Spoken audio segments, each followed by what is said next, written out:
Well, Dr. Devgan and everybody at Medical College Amritsar, thank you very much for this opportunity to say something at the centennial celebrations of our alma mater. My name is Sanjiv Lakhanpal, and I am from the 1980 batch of Medical College Amritsar.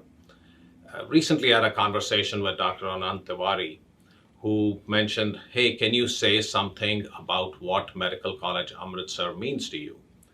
That was an invitation that was hard to pass on. So here I am, again, first and foremost, to everybody who is associated with Medical College Amritsar, congratulations, this is a great achievement. For me personally, not just me, but the entire family, my dad, my mom, my brother, myself, we all fly under the colors of Medical College Amritsar. And it has meant a lot to us. In fact, it is so incredibly interweaved with who we have become that I just cannot thank Medical College Amritsar enough for that.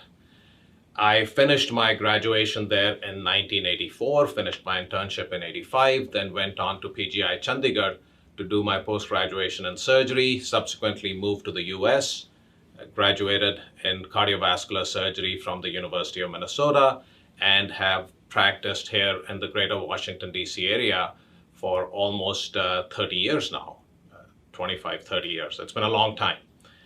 And throughout, things that I have learned from Medical College Amritsar always stand out. If you start right from the beginning, you show up in the anatomy theater, the dedication that Dr. Ahuja and Dr. Mukherjee had to education. Even somebody like Mr. Fauju, who was a caretaker of the dissection hall, imagine all those bodies with all the stench of formalin. He would be so committed to our education that we just cannot thank people like that enough. Then you move on to physiology, where Dr. and Mrs. Khetarpal would simplify the toughest of physiological principles in very simple algorithms. Even today, whether it's a clinical or an administrative issue, the only way I can simplify that in my mind is by making a simple algorithm as to what comes after the first thing or the second thing or the third thing. You know, Dr. Hardyal Singh, Dr. Sita Sharma, again, it's despite our bunks and despite us not attending classes, they made it a point that they made us into safe doctors. Then came pathology with Dr. Prabhakar and Mrs. Prabhakar, how they taught us the basic principles of disease. Going on to clinical medicine, you know, the meticulous things that people like Dr. Hardas Singh taught us, starting from a 10-minute scrub, where no bacterium would ever be able to survive on your hands. And then going to Dr. Thung, even today, when I face a difficult situation, whether a patient needs surgery or not, his simple advice rings through the ears that, beta, when you're faced with a situation like that, you got to decide, if this is a family member, what would you do? And the answer will be right there. So all those things over the years have helped at least me, and I'm sure everybody else who is a graduate of there, become who they are today. And last but not the least, my mother, who was the chief of preventive medicine there at that time, what I learned from her is, when you think something is right, you got to go after that 110%.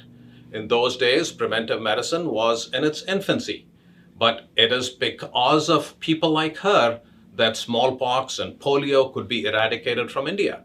And in the environment of today, where we are all facing COVID-19, we again realize the importance of preventive medicine.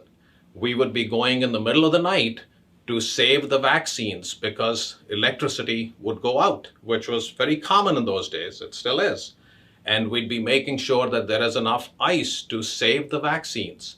It is that dedication and commitment that you, me, we all have learned from our teachers. Some of those we would classify as mentors, but that is going to stay with you for the rest of your life. One other simple word of advice: empathy. Always, every time you see a patient, you've got to empathize with them, provide them with the best care. everything else will fall in place. Do not confuse success with happiness. Those are two different things. And if you stop empathizing with your patients, the happiness part will go away. So, friends, as either you have graduated from the school or you're soon going to graduate, remember the simple things that every one of your teachers there has taught you. And you will become great physicians. Good luck to you. And thank you to Medical College Amritsar again.